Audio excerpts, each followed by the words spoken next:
Hello and welcome to Marvel Vision, a Marvel Studios TV show podcast brought to you by Cinema Sangha. My name is Devin Faraci. I'm one of the hosts of the program. Joining me as always. Oh, joining me as always. Yes, joining me as always. My name is Derek Faraci, and why don't we all enjoy some ice creams and wieners together? Sorry, you meowing just spun me out. You were imitating my cat who was meowing underneath my feet a moment ago, and yes. It truly spun me out right there. I had no idea how to respond to anything at that point. So yeah. Anyway, how you doing, buddy? I'm good. How are you? I am good. I just had a tattoo. I saw it. Looks beautiful. Thank you, man. I love it. So I won a free tattoo from my tattoo artist. She had a raffle.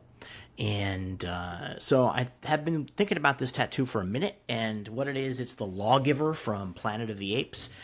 It's from beneath the Planet of the Apes in particular, where the Lawgiver appears in flames and bleeding before the ape army. And so she took that and she turned it into like her more traditional tattoo style. And she used this really bright orange for the flames, and it's really cool. It's really very, cool. very cool looking. It's very cool. I sent you a bad picture. There's a better picture up on my Instagram right now. It's like a much, much better picture. Yeah. Because she took it like with good lighting and stuff. And I took it at an angle, so it makes him look like a dwarf kind of. But that is not actually the case. So, yeah, I'm in a little bit of pain at the moment. It was about 3-hour tattoo. Not crazy, but we hit some sensitive spots.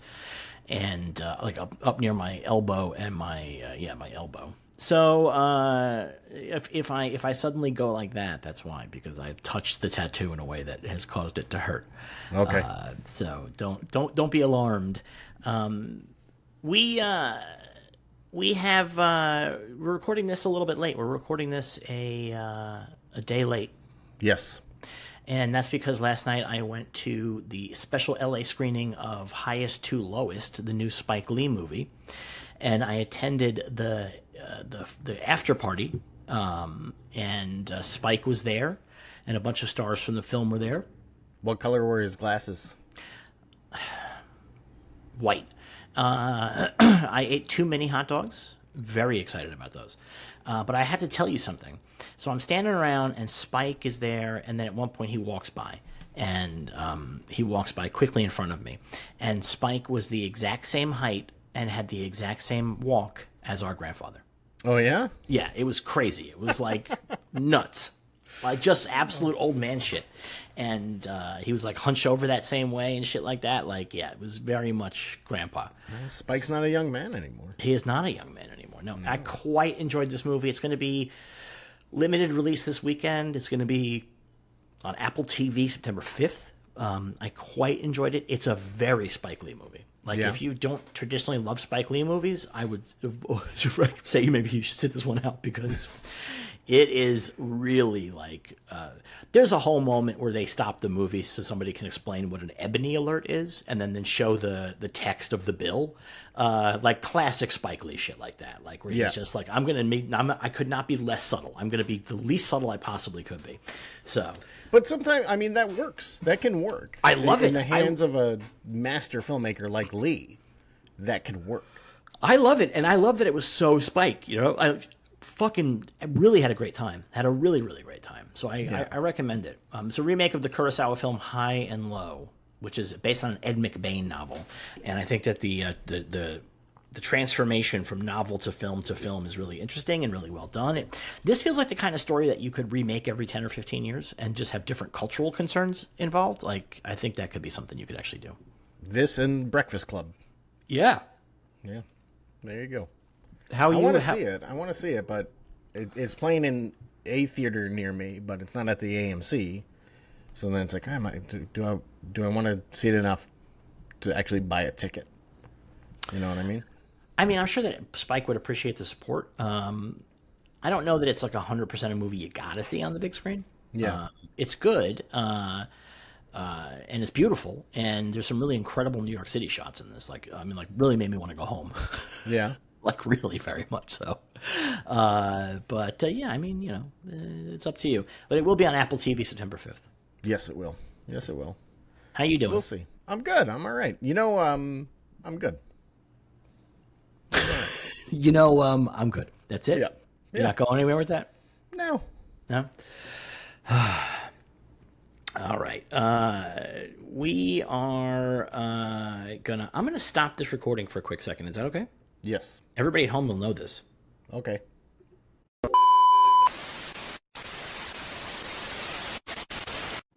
All right, we had to turn off Derek's noise echo cancellation. It was off. We had to turn it on. It was an echo happening in here. I apologize. That's I am okay. so sorry. It is not your fault, bro. Good. I'm glad that you have had a nice time lately. That you're fine. I'm glad to hear that you're fine. Yeah. What more can you hope for? Last week, not last Marvel Vision, but last Bad Batch, you got upset because you had watched War of the Worlds, but we had not discussed it. Yeah. And you were like, I wasted my time watching this movie, and then we didn't even talk about it. So I'm opening the door right now to talk about the new Ice Cube's War of the Worlds. It's fucking terrible. It's really shockingly bad. It's unreal bad. Yeah. Yeah. Yeah. It's like, meow.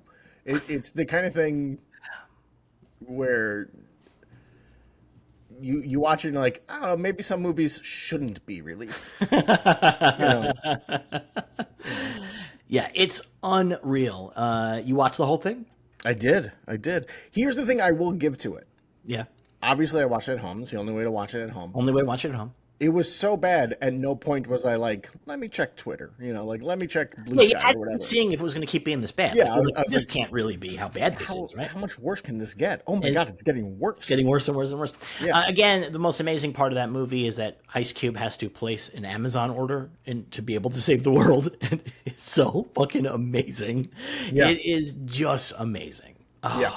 man, what a picture, baby! What a picture. Yeah, it is. It is really terrible. It is shockingly bad. It is. It also like I can see the concept, right? Like, hey, searching was really good. Missing was good. We could do a War of the Worlds type thing with that, where it's all people on screens, except it comes off like the cutscenes from like Command and Conquer, but with worse graphics. Unreal bad FX, yeah. Unreal bad FX, crazy bad. Really shocking. And there are points in it, like at first I was like, is Ice Cube just filming in his home and he's got like a green screen behind him? Could be. But no, because then he starts running around in like hallways and stuff. They might have shot that later on. Maybe. But I mean, Agent Coulson's definitely in his home.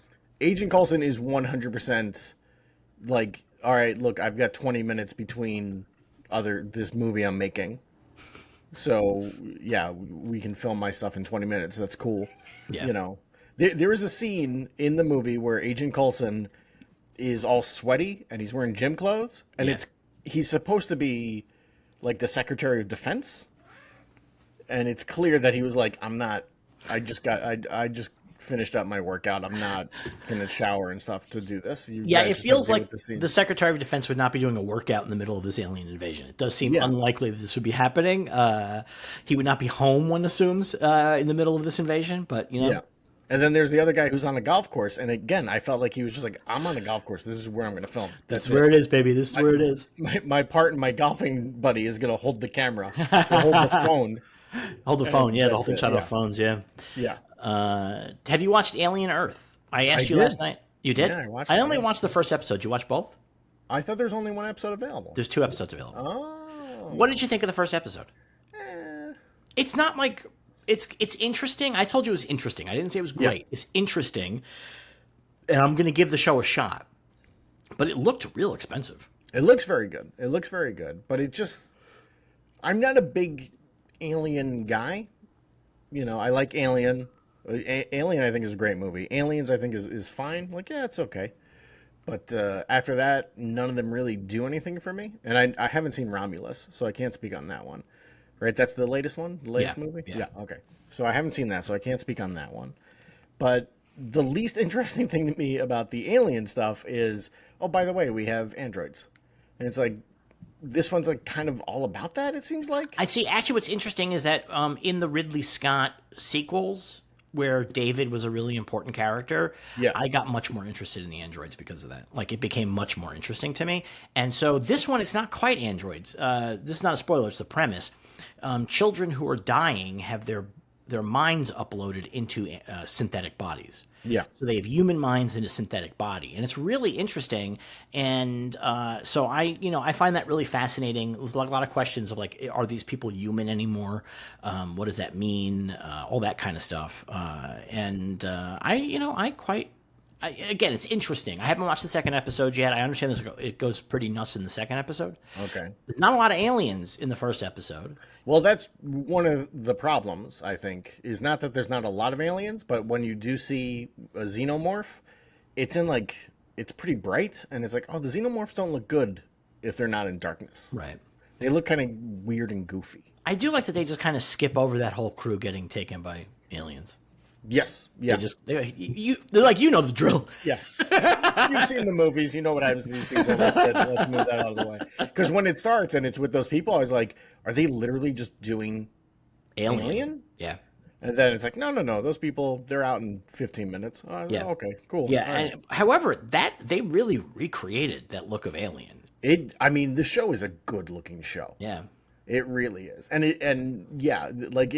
It's interesting how much they hit that 70s alien aesthetic that the movie has.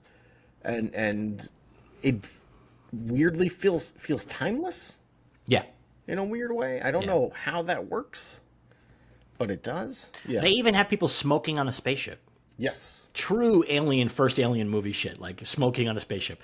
And they have an orange cat because they're recreating the movie. Well, I think they're kind of maybe making you think they're recreating the movie.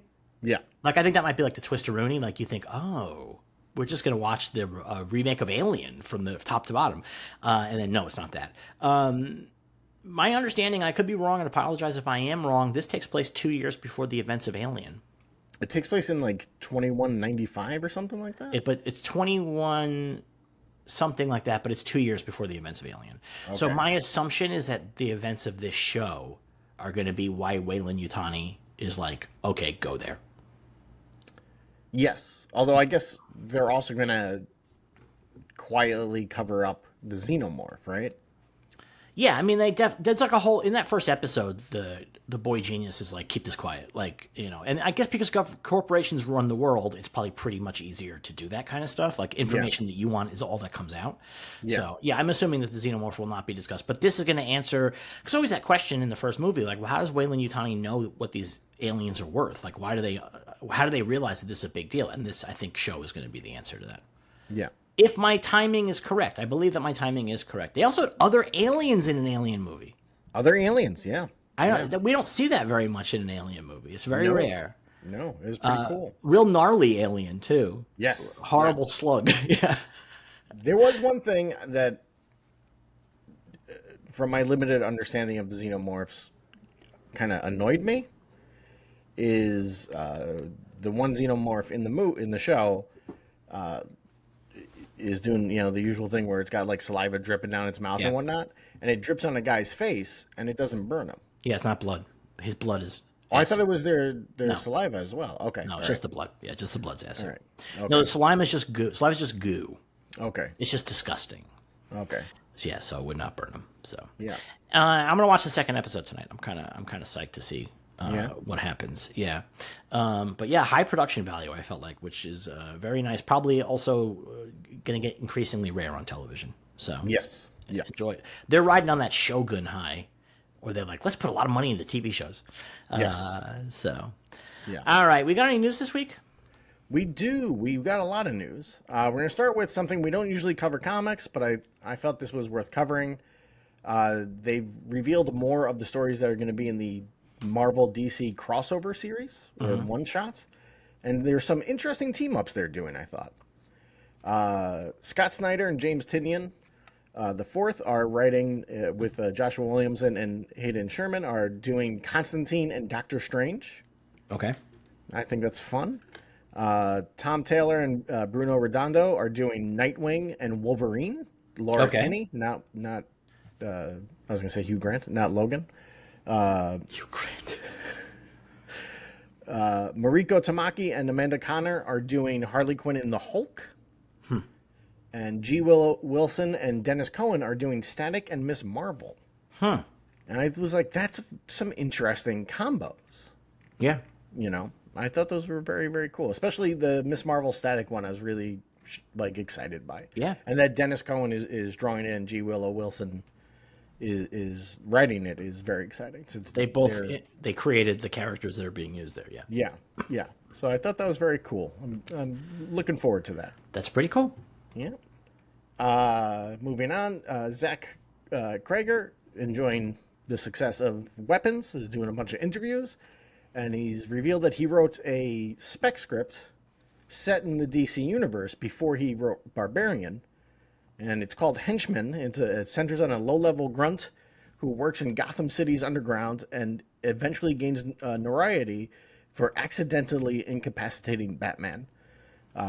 He said he's not spoken to anyone at DC about it, but it's something that he would like to pursue. So many articles have said that have made it sound like it's happening. It's not. Yeah, He's literally not spoken to anyone at DC. I would be shocked if no one at DC is trying to reach out to him at this point. Right. Yeah. You know, Weapons is quite the success. So I would think they'd want to get their hands on him. And the story itself sounds very similar to a Batman the Animated episode or animated series episode, The Man Who Killed Batman, one of my favorite episodes, where a low-level schnook of a mob guy is believed to have killed Batman, and all of Batman's rogues want to kill him, right, because of it. And it's a great episode. Also, the same title as a movie that Danny McBride was working on. Oh, is it? Yeah, not that. I mean, I don't remember if it was set in the DC universe or not, but it was about henchmen working for a villain. So yeah, I mean, that's a concept. I think that was. I can't remember what universe it was for. I can't remember what studio it was for. But it never came to pass anyway. So yeah. Well, there you go. Marvel TV and Animation will have a panel at New York Comic Con, which is happening from October 9th through the 12th. So we might get some news there. Okay. Thunderbolts is coming to Disney Plus on August 27th. Okay, I'll watch it again. It again. Yeah, I'm looking forward to that one. To watching that again. James Gunn has explained why Superman is hitting PVOD this Friday, tomorrow. Yeah. Or today, I guess, when this comes out, maybe. But it's coming out roughly 30 days, like 35 days after theatrical, and which is very early in some cases. Although Minecraft didn't come out that much later than this. Minecraft didn't come out much later than this, and Jurassic World Rebirth came out last week, which would have been 35 days for that. He says, the truth is it's because of Peacemaker. I originally thought Peacemaker was going to be coming out next month. There were a lot of things that were beyond our control, so that Peacemaker is coming out now. And at the end of the day, I wanted everyone to be able to see Superman that wanted to, even those people who couldn't get to the theater before Peacemaker. And that's really the reason for it. I don't know if I buy that reason.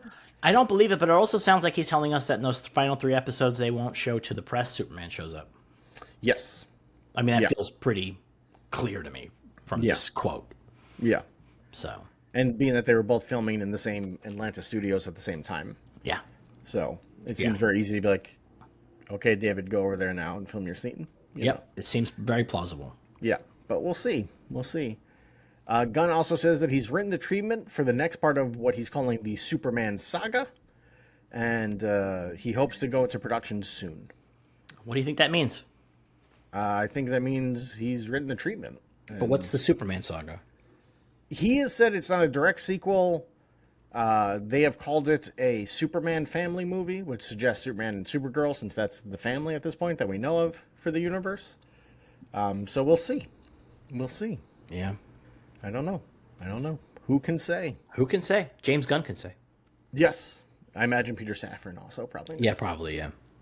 Yeah. But it is being worked on, and he hopes to go in production soon. Carrie Coon was rumored to be in Spider-Man Brand New Day before that was quickly squashed within less than 24 hours. So that's kind of fun. When the rumor came out, it seemed very odd to me because she's in Avengers Infinity War. Yeah, but not really. It's just her voice. Well, it's her voice, but she refused to come back for Endgame Right. because of pay issues, and she's been very vocal about not liking the superhero stuff. Right. So, and she's not exactly hurting for work. She's on a popular show right now. So, I when I read that, I was like, I don't think she's coming back. That sounds weird. Right. And she's not. There might be a Peacemaker movie in the works. Gunn was asked if Peacemaker will ever get his own movie or if everything will be on TV, and he said, I actually know the answer to that question, and I'm not at liberty to say under penalty of the Safran punishment, which is loss of my knuckle. Every time I give away something, Peter Safran will take away another joint from my finger. It's very painful. He uses a cigar cutter. So, maybe there's something going on with Peacemaker. Who knows? Who knows? Hey, maybe Peacemaker dies at the end of the season. Maybe.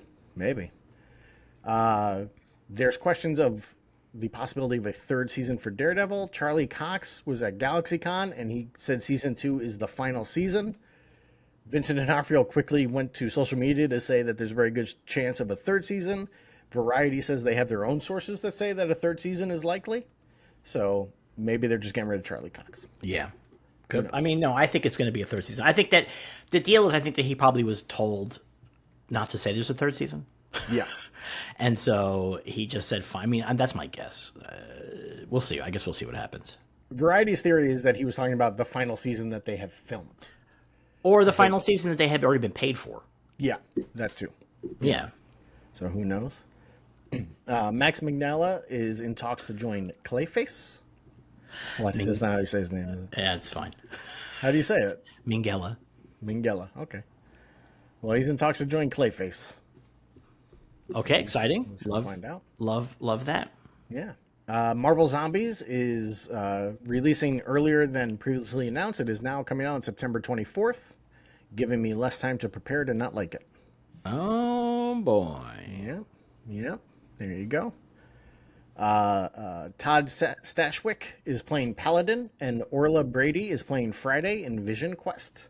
I feel like we already knew that Todd Stashwick was playing Paladin. We talked about it on this program. We knew he was in it. I don't think they had said who he was playing. I feel like we had that rumor. I thought we had guessed that he was playing, what's his face, Hawkeye's brother, or Wonder Man's brother. No, I don't. Grim Reaper or whatever. I don't think I guessed that. I'm pretty sure we were told somebody had said Paladin. I don't know. I don't know. But either way, Terry Matalas is bringing over some Star Trek people. The Punisher van has been spotted on the Spider-Man Brand New Day sets. It's got the Punisher logo on the hood. Yeah, it's really cool. It is really. I mean, it is just a fucking awesome. Like, it's just the Punisher van, basically. It's the battle van. Yeah. It's the battle van. It just is that. Like, I love it. That makes me feel very hopeful. In some ways for this crossover here, because if they can make Punisher more fun and less annoying, that would be amazing. That would be actually amazing. I watched today because they're still filming in Glasgow, and somebody recorded them filming, and it was a tank driving down the road, and the Punisher van is driving after it, and Spider-Man's on the hood of the van. Yeah. I was like, that's pretty awesome. That's pretty cool. Fun. Yeah. That's pretty fun. Yes. And then preparing for next week, the final Peacemaker Season 2 trailer dropped. I didn't watch it. I didn't know it dropped. Oh, yeah. Oh, shit. I was getting a tattoo. There's a big old alien hanging out in it. What kind of alien? It's this crazy looking alien, and it's in that pocket dimension that Peacemaker has, where his dad builds all the gear. And Peacemaker's just in there doing stuff. You see him twice in the trailer. Peacemaker's in there doing stuff, and the alien comes out of a door, and Peacemaker's like, "Good morning," and the alien looks at him and just walks away. And he's like, "Well, fuck you then." And then at the end of the trailer, Peacemaker and Vigilante are in there, and the door opens, and the alien's there, and Peacemaker looks at him and goes, "Get the fuck out of here!" And the alien just turns around and leaves. And Vigilante's like, "What's that all about?" He's like, "That's a guy I see every morning, and he can never be polite about it." Amazing. So, amazing. It looks pretty fun. It looks like it'll be a good time. And that is the news. Nice. All right. That sounds great. We got any questions this week? We do. Jason King asks, coming out of a YouTube rabbit hole watching old teasers and trailers has me wondering, what are you, if you have any all-time favorites? 3 for me would be Fellowship of the Ring, because I couldn't believe it was actually happening. The first Dark Knight teaser, because I was a dummy questioning the Ledger casting, and just hearing the voice instantly changed my mind. And the third is Jurassic Park, which I think is the best teaser of all time. Thank you for many hours of enjoyment, or of entertainment. I guess not enjoyment, just entertainment. Yours is the only Patreon I've ever subscribed to, and well worth it. Oh, it's amazing. Thank you so much, man. That's really kind, Thanks, Jason. Thanks so much. Yeah. Do you have an answer to this? The one that comes to my mind is the Raimi Spider-Man teaser with the Twin Towers, and he's fighting the bank robbers. That never aired. It did air. I may air one time. I think it aired like a couple times, and then it was gone because 9/11. Yeah, but it came out right before 9/11. Like right before 9/11. No, the movie came out in 2002. It came out like a year after 9/11. No, I understand. The trailer comes out before the movie. Yes. And 9/11 But that's what I'm saying is the teaser came out before 9/11. I believe. That's what I'm saying. Yes, the teaser came out for 9/11, so but it came out quite close to 9/11, so they pulled it very quickly. It probably came out like in September, or August, because it barely ever played. Yeah. I used to have a copy of the poster that had the Twin Towers in his eyes. They got rid of that. Yeah, they cut that out real quick. Yeah. Yeah, but that's the one that I think of. Mine is the Psycho trailer. The Psycho teaser. It's Hitchcock himself is taking you on a tour through the Bates Motel in the house, and he's like, "Oh, the most horrible thing happened on these stairs," and it's fucking amazing. And he's got a bunch of trailers like that. A couple of guys have trailers like that, but that's like I think one of the all-time best. It's just a delightful trailer to watch because he's just like, and you will never believe what young Norman Bates is getting up to in this room. And you're like, oh, gotta find out, gotta know. That's the one where he says, no one will be seated after the movie begins to preserve the surprise. That's, I think, probably my favorite trailer of all time. Is it? I've read this. I don't know if it's true, but is it true that Psycho was when they started being like, okay, we're going to have select times when the movies start? No. No? Okay. No, that was always the case. People just didn't care. Yeah, okay. Okay. So they didn't care. They just showed up, and they would sit through like the last 30 minutes and then watch the whole thing again. Yeah.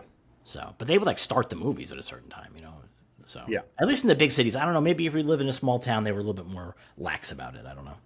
Just get around to it.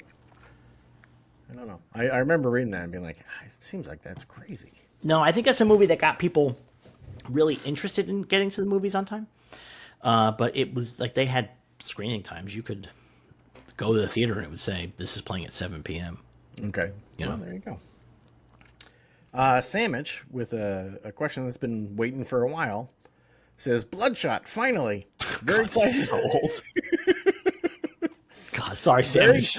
He's very active on the fucking Discord, too. Yeah. So this is just bad. Like, this is a core community member. We've been sitting on his question for months. Yeah. Okay. To be fair, he titled the question Watchmen, and so when I'm looking for Marvel Vision, my eyes would just skirt right past it every time. Bloodshot, finally. Very excited to listen to what you guys think of it. You can listen. I do have a question related to the release of the movie. The film came out in March of 2020, and it was the last movie I saw before the pandemic started. I can never think about this movie that I love without also remembering the weird and troubling events of the pandemic. Are there any movies that are deeply tied to something in the culture that you have experienced, a significant life event that you just instantly connect to the movie-going after? Or movie-going affair? You got an answer? I don't think so.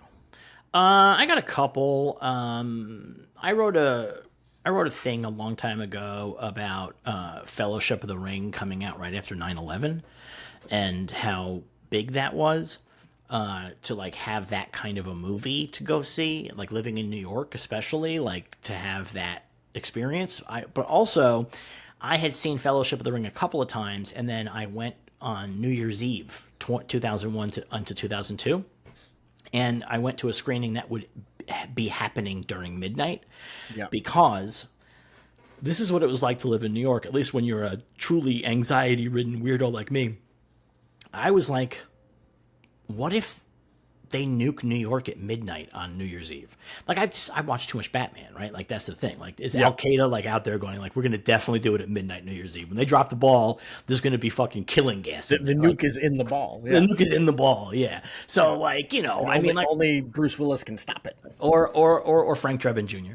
Yes. So I was like kind of like worried that like the world that I was going to die. Like again, I have strong anxiety, and I worked 2 blocks from the World Trade Center, so I was impacted by this event.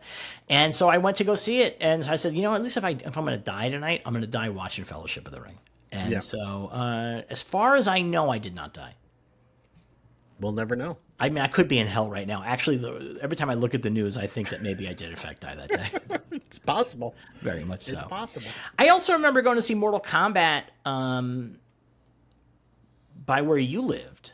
Yeah, in Chester. Yeah. Yeah. I was visiting up there, and we went to go see Mortal Kombat. I remember that very strongly.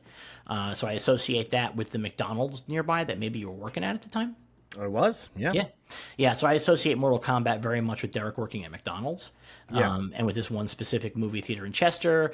I associate the Blair Witch Project with one of my summer gigs. I was working year-round for the same company, but in the summers, I would open up a fundraising office in a remote, different part of New York State, and we went to go see, a bunch of us went to go see Blair Witch.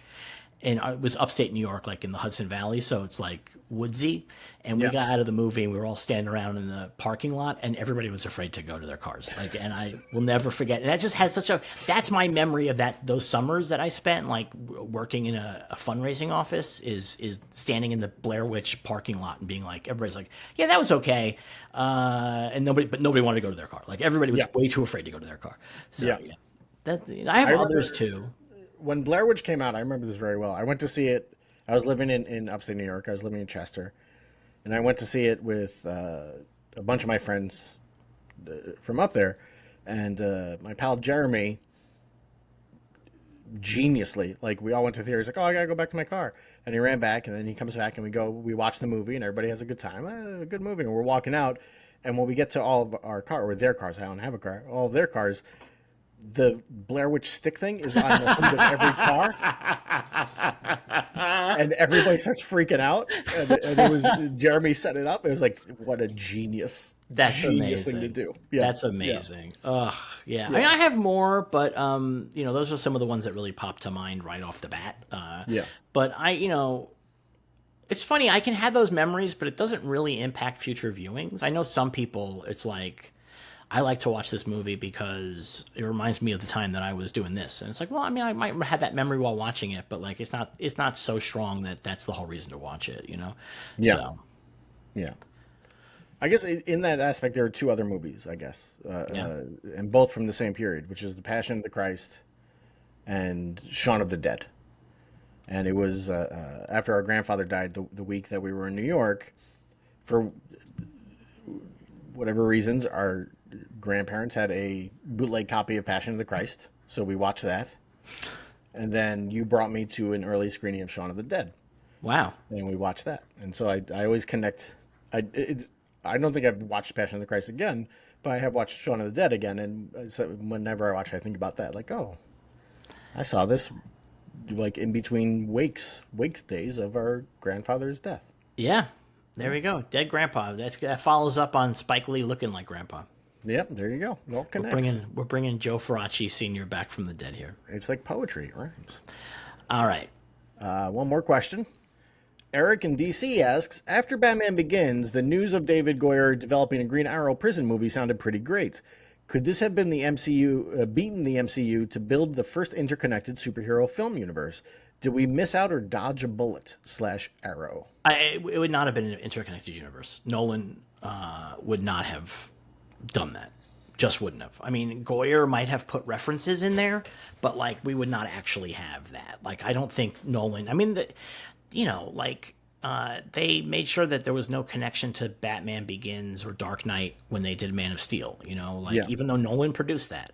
Well, he shut down like a Robin TV show. Yeah. Yeah. Yeah. So there's no way that would have happened. I also think it would have been bad.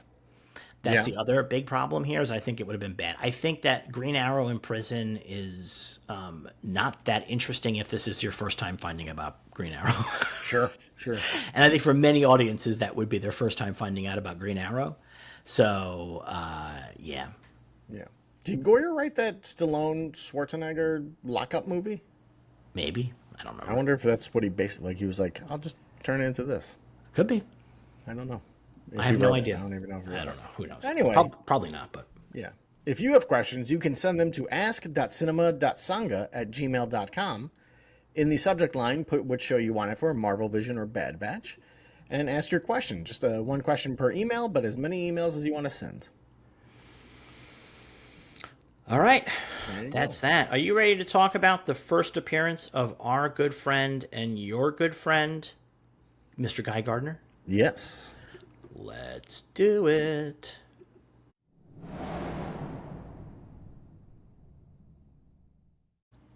Green Lantern number 59, the first appearance of Hal Jordan. The cover of this comic book, in classic Silver Age fashion, does not represent anything that happens inside the pages of the comic book. Nope. It's got Guy Gardner standing on Hal Jordan's chest, holding the lantern above his head, taking his little domino mask off and saying, "Get off this earth, Hal Jordan. There's room for only one Green Lantern, me." Yes. This is also not the Guy Gardner who's in this comic book. No. And I wonder that's if much more the classic Guy Gardner. I wonder if future appearances of Guy Gardner were based on this cover as opposed to anything that happens in this comic book. Yeah. Because Oh, hello? Are you there?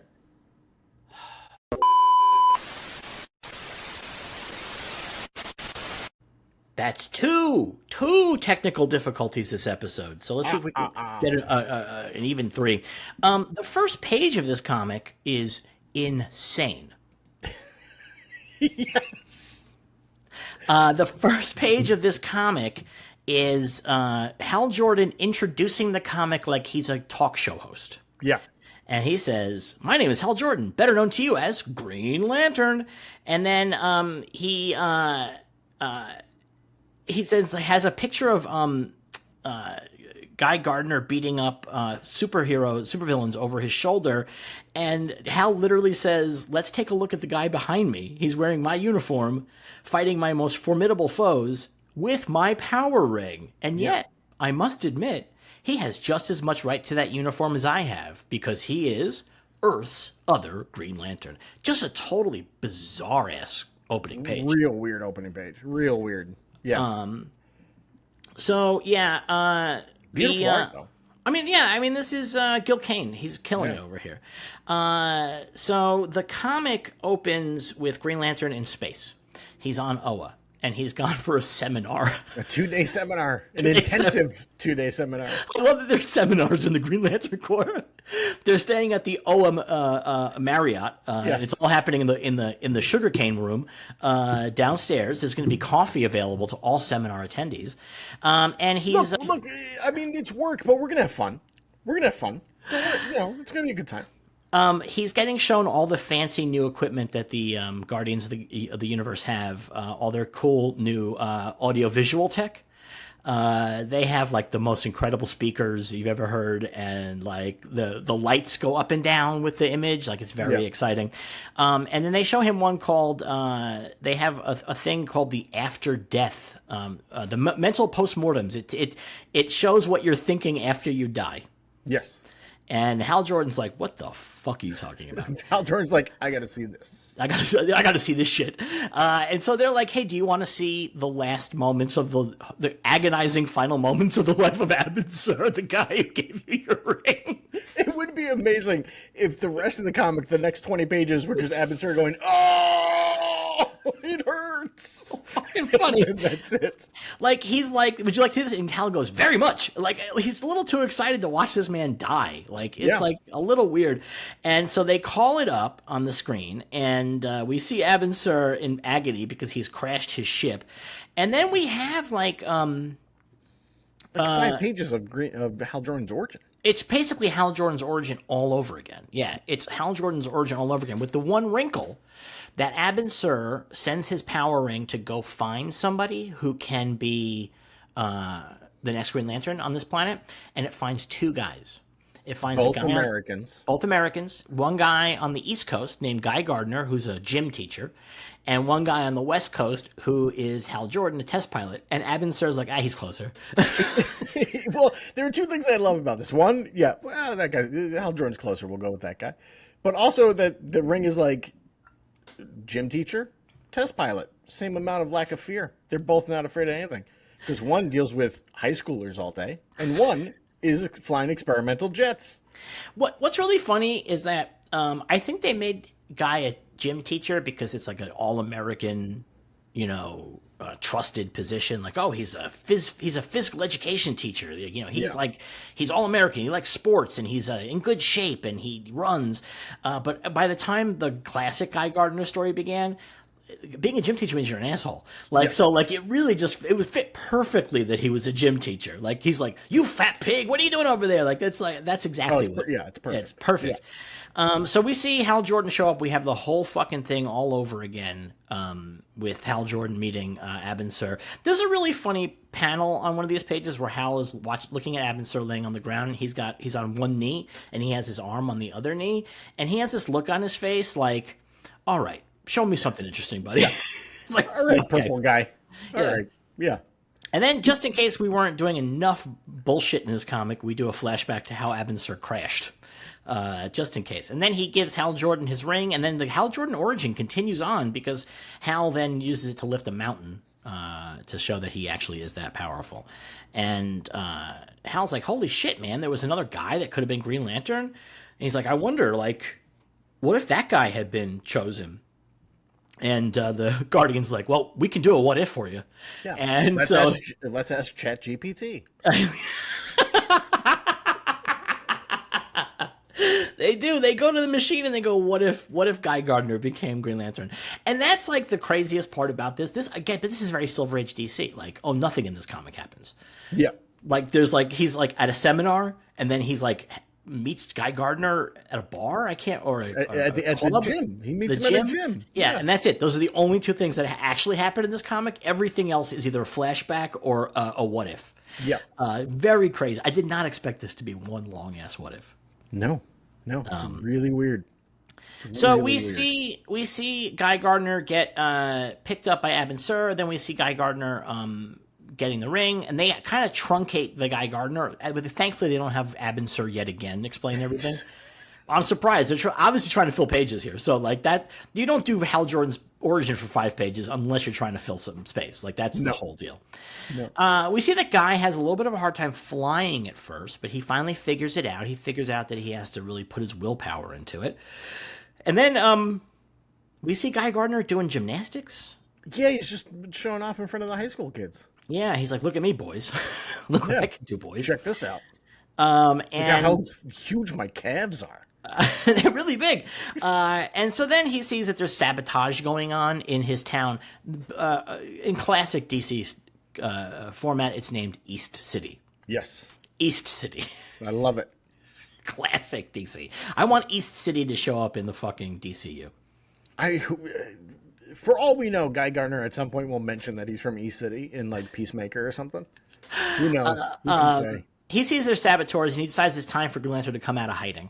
And so he busts in on these saboteurs and crashes through their... first off, nothing against Guy Gardner. I don't trust his detective skills. Why? Because he's flying around, and he's like, my ring's detected a hidden radio transmitter in this locality coming from this house.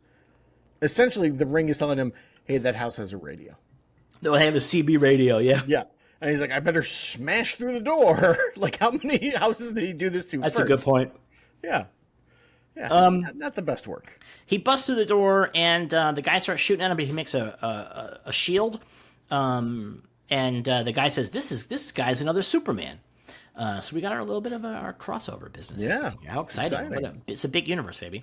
Guy Gardner beats the shit out of them because he is a gym teacher. and he's in good shape. These guys, he calls them flabby, which that's actually closer to classic Guy Gardner. That's very close. I do like that he says, like, I'm not going to use the ring to take them out because I don't have enough control of it yet, and I might kill them. I was like, oh, that's interesting that they put that in there. But that's not Guy Gardner that we know. No, that's not. After he gets his brain damage, that's not Guy Gardner. Yeah, but the Guy Gardner that we know would 100% use his ring and not even worry about it. No. So he beats these guys up, and he's like, "This fucking rules," and he starts fighting supervillains. Are these really Green Lantern supervillains? Yes. Jesus Christ! There are two things about this that really stand out to me. One, whoever designed the shark does not know what a shark looks like. Crazy! It's nuts what this guy looks like. I don't know what that dude is, but he is not a shark. I would not look at him and be like, shark. He looks kind of Trumpy shit. Yes. I mean, that's the thing. Like, not Trump, but Trump, like Trumpy pod people. Yeah, he's got like a Trumpy head. Yeah. And then all of them have like things, right? Sonar, the Sultan of supersonic sound. Shark, preyer on human beings. Dr. Polaris, master of magnetism. Sinestro, the renegade Green Lantern. And Black Hand, the cliche criminal. The cliche criminal? What the fuck? Like, I wish Black Hand had a little word blue there. Be like, hey, come on, what the hell? Like, you can't give me... I have a ring. I do stuff. What are you doing? Does he like committing crimes like that are based on cliches? I don't know much. Because that would be like real Batman-y. Yeah, I don't know much about his past up at this point. You know, like his Silver Age past, but he's a pretty major Green Lantern villain these days. Is he? Yeah, he brings the dead back to life and stuff. Well, that's certainly not cliched. Actually, it is in comic books. It's super cliched, actually. Yeah. Yeah. So that makes sense. Hal's watching this, and he's like, okay, this is exactly what happened to me. Like, this is not that interesting, man. But it turns out he takes a different route home. He goes to Oa for the first time, Guy Gardner, and he takes a different route home than Hal Jordan did. And Hal's like, oh, this could be enough. The road not taken.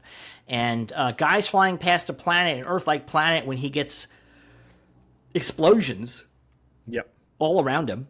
And he goes to check it out, and it's two robots that are fighting. They're blasting each other with lasers. One robot appears to be blasting with lasers out of his pubes, kind of. What? I guess it's his chest, maybe? What are you talking about? The big orange robot. Oh, he's getting hit with a laser. He's getting hit, yeah. You're right, that's correct. I like that hit in his nuts. I like that the orange guy shooting the blue guy in the head is just bouncing right off his head. Yep. Which explains why that shit happened to Guy in space, because it bounced off his head and traveled into space. And he's like, boy, do I want to get involved with this? What's going on here? And then they start shooting at him. He goes, I guess this is it. Like, I'm going to definitely get involved. And he knocks him out pretty quick. And then in part 2, the other Green Lantern, or so the Green Lantern part 2 now begins. And he hypnotizes him with the Green Lantern ring. Yeah, he probes their computer brains. Yeah, with his Green Lantern ring? At this time, the Green Lantern ring could do anything the writer wanted to. So, like, here's like, yeah, he can do this now. Sure. Why Well, not? he does. He cures a plague later. So No, he doesn't. he does though. No, he allows he somehow is like, now you kids But can he grow doesn't. up. He doesn't know that that's what's going to happen. That he's going to get the plague.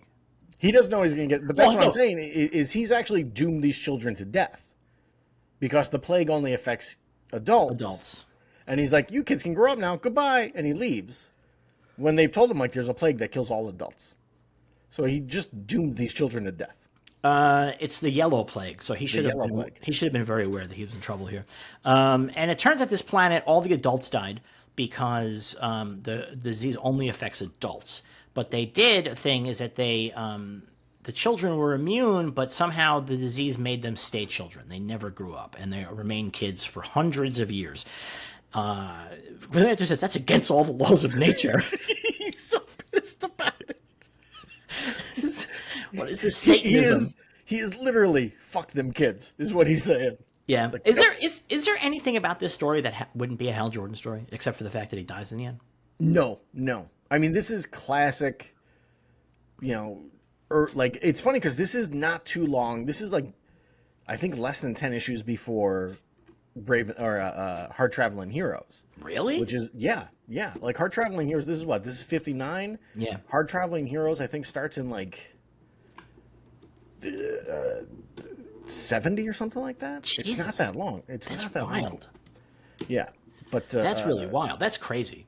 And it is very much the kind of thing where it's like, this is the thing that people talk about all the time with the DC and the Silver Age, is how every character was interchangeable, and this really plays on that a lot. Yeah. I think, Then he's introduced to basically this story is the mixture of two different Star Trek plots, because it's the children who never grow up, and it's also a planet where they're bored, so they just do war all the time, but they do it with robots. So these are like two Star Trek-y plots.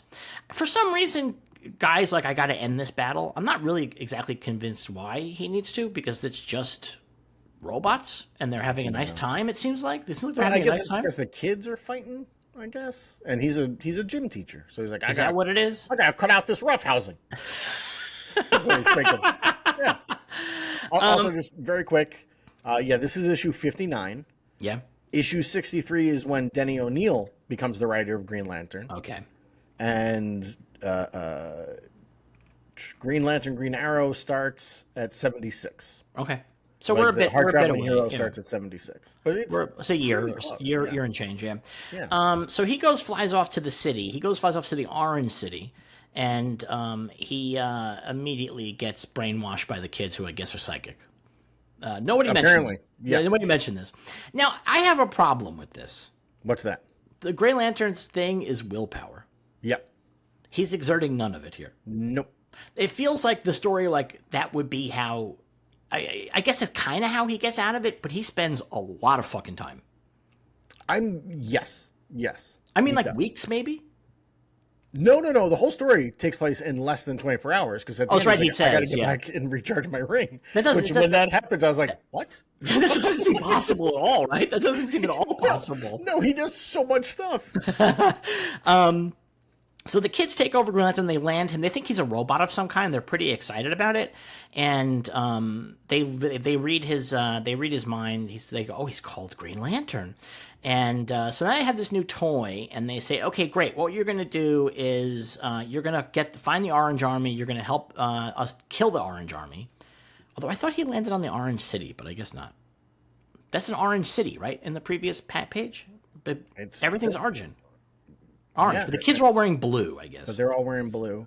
And also the kids can't tell the difference between a flesh and blood thing and a robot, because they think he's a robot. Well, I guess they've not seen a human adult in a long time, so they sort of like assume it must be an android. They're reading his mind. Yeah, I know. It's really stupid. Yeah. So they send him out to go get involved in the war, and he's like, they've drafted me into their army. I have no choice. And then he has to go fight a million fucking robots. There's a giant owl robot here that he has to fight. He knocks that shit to pieces. He fights an underwater robot that's shooting lightning at him. I like this underwater robot a lot. Yeah, his design, the fish guy. Yeah, he's really cool looking. He defeats the fish submarine by taking it out of the water. He's like, a submarine's useless out of the water. Yeah, he just puts it on a mountain. He's like, fuck you. But there's nobody alive on that, right? They make it clear that all these are just robots. So he's like, who cares? Yeah. So then we have like a fucking whole page of him destroying orange robots where he says, boy, thank God these guys aren't yellow. I did appreciate that. I thought that was really funny. Yeah. And they're cool robots. There's some this robot on this page with the giant size panel up top. With the shooting fire. And he's got like tank treads for feet. Yeah. And he's got a big mouth. This looks like Gil Kane taking a shot at Jack Kirby stuff. It does. This looks like a Jack Kirby kind of a thing. Yeah.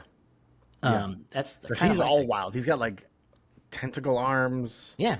Some kind of like his torso or his pelvis is like some kind of radiation ray beam thing. It's a big dick. It's a big radiation dick. Yeah.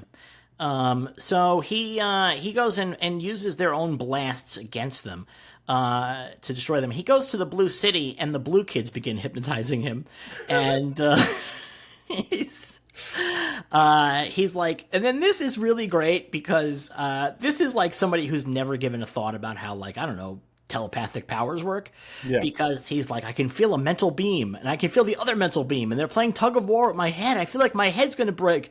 And then he like dodges away from the two mental beams. It's amazing. What the fuck, man? He's like, oh, I get it. That's fucking, what the fuck? That's not how this shit works. I mean, at this point, the comic literally becomes panels of him being like, and that's handled. And then that's it. Yeah, he leaps out of the telepathic waves, and then he puts a night suit on himself that they can't get through. Which is very cool looking, by the way. And then it is actually very cool looking. They should bring that back. Yeah. And then he goes and he tells the kids that the war is stupid and that it's bad, and he teaches them some sports. Yes. Yeah. I mean, again, he was like, stop. He literally brings them together. He's like, cut the roughhousing. None of this. You want attention? And they're like, oh, no. Gorm, over here. Yeah. Over here. From now on, dodgeball. That's how you're going to solve your problem. What if he was just blowing a whistle the whole time? Get a big green whistle. He just shows them, like, drop down, give me 20. So the kids, again, this is 24 hours. This just does not seem plausible because the kids also created a new flag. Yes. And the new flag is going to have... I do appreciate they're like, we created a new flag. It's got blue and orange colors. And he's like, I don't give a shit. And he just like you would think he'd be like, oh, I'd like to see it. Nope, he's like, whatever, I'm out. Goodbye. He takes off. The kid's like, come back for a visit. And he's like, okay, gone. He said, maybe I'll come back one of these days. But right now I gotta get home. I gotta charge my ring. And so he flies home and he charges his ring. He's got a different code that he uses, a different rhyme. On worlds afar or scenes at home, wherever the cause should make me roam, always I vow to fight the good fight, to combat evil with all Green Lantern's might. Yeah, is his vow. He then charges, and then he realizes that he's dying. Yes. He finishes, and he realizes he has the yellow plague. And somehow I caught the yellow plague. Oh, we actually jumped over the part we talked about it earlier, where he just points his ring at the kids, and they just start aging again. It just truly... yeah. He's just like, oh, you're growing up now. It's truly bonkers. And he's dying. He is straight up dying, and he knows he's dying. The ring can't help him for some reason. The ring can do everything else. It's yellow. The yellow plague, you're right. Yeah. So he calls Hal Jordan to him, and Hal Jordan comes flying in through the skylight, and he's like, hey, man, I'm dying. You got to become Green Lantern, and I got to teach you the oath. And then he dies. What did he tell Hal Jordan the oath? And Hal Jordan's like, I'll make up my own oath. And he does. He makes up his own oath. Is that the actual Green Lantern oath, though? Brightest day, blackest night, no evil shall escape my sight. Let those who worship evil's might beware my power. Green Lantern's light. Yep. But that's how all the other Green Lanterns say that too? They do now. I'm guessing from this, that wasn't always the case. Yeah, because it seems like he's just making it up off the top of his head here. Yeah. Although, by the way, he worked it out real quick. I was going to say, Hal Jordan has bars, and Hal Jordan definitely, maybe you don't want to go up against him in a rap battle, because he fucking turned this fucking banger out in a moment. Yeah. He also, earlier, when we were re-seeing his origin, he's like, oh, I guess I called myself Green Lantern, but I guess Abin Sur had telepathically implanted that name in my head, and that's why I called myself Green Lantern. And it's like, what? It's a retcon, because, it's a retcon because they introduced the Green Lantern Corps later on, right? Yeah. That story ends, and the Guardian's like, there it is, buddy. The other guy would have died. And he's like, hey, listen, Hal says, hey, listen, I kind of would like to meet this guy. Is that okay? And the Guardians are like, it's no skin off our fucking backs.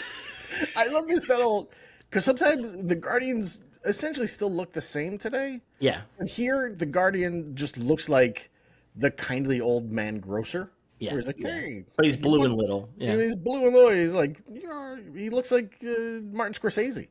And he's like, oh, you want to make a movie? What's going on? It's very weird. It's very strange.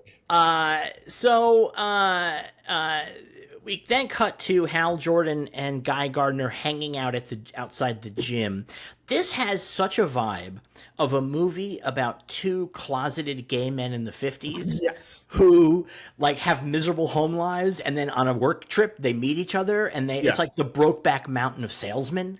That's That's what it really feels like here. Like, it honestly does. I'll be back in your town in a week or two. Well, I hope to see you. Yeah. And yeah, it's like, and he's like, boy, it wasn't hard to make guys' acquaintance at all. He just was able to, and also he has like this like creepy plan. Like, I'm gonna go fucking meet this guy at the gym. I'm gonna go to the gym and I'm gonna meet this guy. Yeah. He leaves Guy. Says, hey, Guy. He's like, I wish I could tell Guy the truth about me, but I can't. Can't. It's not allowed in this time. And he says goodbye to Guy. And then final panel, I do not know what's happening. He's getting on a plane. It took me a while to figure that out. They walked from the athletic club to a plane? I guess so. And it seems to be a very low rent airport because there's just like a barrel and next to a wooden box. That's why I thought it was still in front of the athletic club because like I was like, oh, that must be in the city. But no, that does make sense. It's the staircase going up to a plane. It's a staircase that's definitely a stewardess and she's checking in the passengers, right? Like, yeah, he's flying. Like, you'd think he'd be like, oh, you don't need to take me to the airport, and he would just go around the corner and fly off his Green Lantern. But he's like, oh, I'll get on a plane. Fuck it. This is like the end of the movie because the last lines here are like the end of a movie where two closeted gay men are. I mean, it really is like it's like Far From Heaven, except Far From Heaven is the melodrama where it's interracial. But like if Todd Haynes had made Far From Heaven about like gay guys, and because he says it isn't often in life that you come across someone like Guy Gardner. We may not have seen each other before, but we'll see each other again. I'll make sure of that. Yes. And that's the end of the comic. That is it. You know, I have one big question. What's that? Now that they know there's a planet of unaging children who are constantly at war, do you think any Green Lantern ever went to check that out? There's a lot of planets, man. But they all have sectors. There's somebody in that, like, and they just watched this whole thing. I'd be like, we better go check that planet. Oh, afterwards, right? like, oh shit, we missed that planet somehow. Yeah. Like, hey, Bill, whose sector is that? Who missed this? Oh, it's Nort. Oh, well, it's Nort. Okay, that makes sense. That Nort would have no idea. The Nort sector, yeah. Yeah, but like, somebody's got to go take care of those kids. What'd you think of this story? It's not that good. It's bad. Yeah. It's bad. I mean, part of it, the problem is that it's an imaginary story, as DC was often doing back then, which was not... it's not always very satisfying, but it's not a very interesting imaginary story. Like, it's just not that fascinating. No. Like, if you're going to do an imaginary story of, like, what if this guy became a Green Lantern? Show us why Hal Jordan was the right choice. It's really weird because the comic really doubles down on, you guys are actually totally equal. There's nothing special about you at all. No. You just happen to be closer. That really honestly is it. Like, the comic doubles down on that. Yeah. Boy. Like, I thought for sure reading this, I was like, okay, Abin died and you know, Guy Gardner gets the ring and he's like, oh, I got to figure this out. I thought he was going to be like misusing it in some way. And they'd be like, oh, thank goodness Abin made the right choice or whatever. But like, no, he's just Hal Jordan with red hair. Hal Jordan, but not lucky, I guess, because Hal Jordan just happened to never catch a yellow disease. Yeah. I mean, that's like it. So Guy Gardner made a left at Space Albuquerque and ended up on the wrong planet. Yeah. Yeah, that is essentially what's going on here. It's pretty bonkers. Yeah, I thought it was not that good. You know what it reminds me of? I just bought the DC's Finest Legion of Superheroes book. Okay. And the first issue that it opens with is incomprehensible and terrible. And I'm like, you got to be careful with these Silver Age ones. Like, you got to be like specific. Like, you can't just throw anyone in there because like this comic was awful. Like, it was so bad. And it was like overcomplicated, but also stupid as hell. And I tried a while back to read like the classic Superboy and Legion of Superheroes. And I made it like 5 issues in, and I was like, I don't know what's going on. Like, it's very... like, this is very much the way that we discussed the problems with comics today, where like the first issue that they had at the time, at least on DC Infinite, was just like the middle of a storyline, but it was part 1 of a story. But the first page are like, well, now that you're the president of Galaxia and I'm the queen of Tutankhamun. And I'm like, what is going on? What's happening? And by the end of the issue, one of the Legion members died, and they're like, well, that's too bad. Let's keep going. I was like, what is going on here? It was wild. Yeah, but so I only read that first issue, and I was like, okay, I'm going to put this down right now because this was not good. I did not enjoy this, but this was more sensical, but it really felt useless, like heavily useless. Yeah. It's funny because like we complain about canon and continuity and stuff like that, but on some level that feels like a reaction to stories that don't matter. What do you mean? Do you know what I mean? Like the idea, like, oh, this story has to matter because we don't like when the stories don't. Because this is not an interesting story. It doesn't matter. Yeah. So then it's like, does this story matter? And then we have to make it work so that it matters. Well, and we run into my great complaint of modern comics is so many storylines are, this thing that happened, you don't know the full story, or like the hidden, like we got to deal with this thing. And they used to do that in the old comics, right? They would be like the true first Batman, and it was Thomas Wayne wore a bat costume, for Halloween and beat up a mugger. And it's like, that's fine. But now they turn them into like 13 issue storylines that are epic, and it will change everything for the character. And it's, it's like, stop it. Just tell it in one story like they used to, or do something new and different. Like, mix it up. I don't need to. Why are we complaining about how Nightwing is different than Batman? Why are we complaining about new comics? We just read a comic from 1962. No, but like you're saying with like everything is so continuity bound that because of that, every story has to connect to something from long ago and build on it and be like the unknown story or whatever. Well, that's what this comic is. Yes, but they used to just do it in one issue instead of like this is a 2-year epic, right? And it's like, oh, okay, great, because this is like, all right, I just read 20 pages for 10 cents, whatever it cost at the time. On to the Flash. That's it. Like, All right. That's going to be the end of us reading comics for a minute because next week we're going to be doing Peacemaker Season 2. Peacemaker. Very excited about this. I'm very excited. Hopeful. So I'm a little concerned with some stuff, but we'll see. Gunn's been out there being like, this is very important this sets up the next stage of the DCU, and I'm like, I thought all these were supposed to be kind of like not super, you got to watch everything guy. So let's be careful with that. Well, we'll find out more about that in the coming weeks as we do watch the second season of Peacemaker. So come join us for that. They will be all spoilers, so don't come by and listen unless you watch the show or don't care about being spoiled. We shall see you guys again next week. Until then, may you be happy, may you be healthy, may you be safe, may you be well, but most of all, may you remain a true believer.